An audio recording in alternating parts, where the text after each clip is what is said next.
Hello, and welcome to this tutorial video for the Women's Studies Archive. There is no official canon of exclusively female-authored works, and female narratives are still underrepresented in higher education. This archive aims to fill that gap. Consisting of 3 parts, it takes a close look at some of the pioneers of women's history, the issues that have affected women, and the many contributions that women have made to society. The first collection is Women's Issues and Identities, which focuses on the foundation of women's movements from social, political, and professional achievements in the 19th and 20th centuries. The second collection is Voice and Vision, covering women's roles within the abolition of slavery, temperance movements, pacifism, domestic service, education, health and hygiene, and more. And the third collection is Rare Titles from the American Antiquarian Society, 1820 to 1922, offering a range of rare historic books that are authored or edited by women across genres such as poetry, children's literature, religious music, and biographies.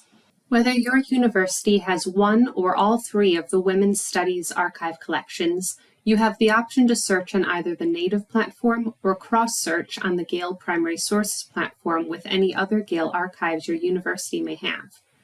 Beginning on the native platform offers the option to browse at collection level, search publication titles, or prepare with research tools, which offers a few case study examples. Let's first do a basic keyword search for voting. On the search results page, you can limit further on the right-hand side. You'll notice a specialized limiter option, author gender. The ability to limit the search by gender not only enables you to gain a female or male-only perspective on a topic, but also accounts for pseudonyms and aliases. It is also worth noting that the binary gender options are merely reflective of the material in this particular archive. More information on this editorial decision can be found by reading the question mark blurb under the Advanced Search options.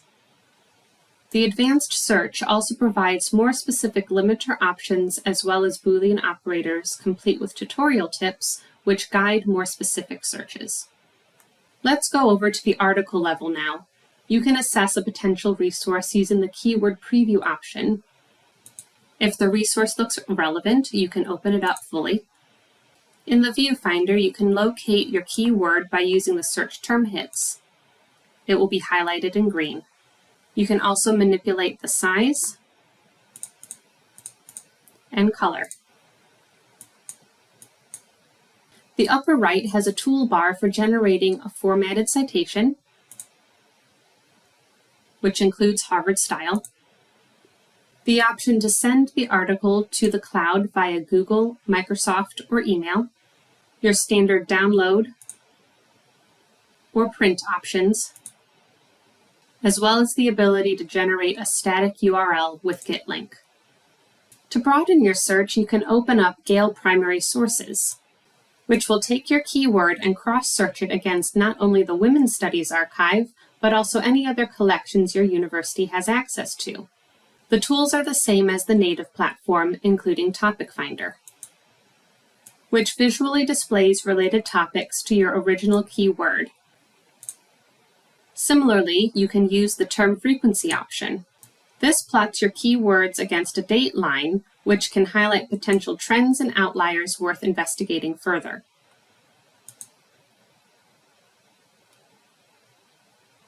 This has been a tutorial for the Women's Studies Archive. Thanks for watching.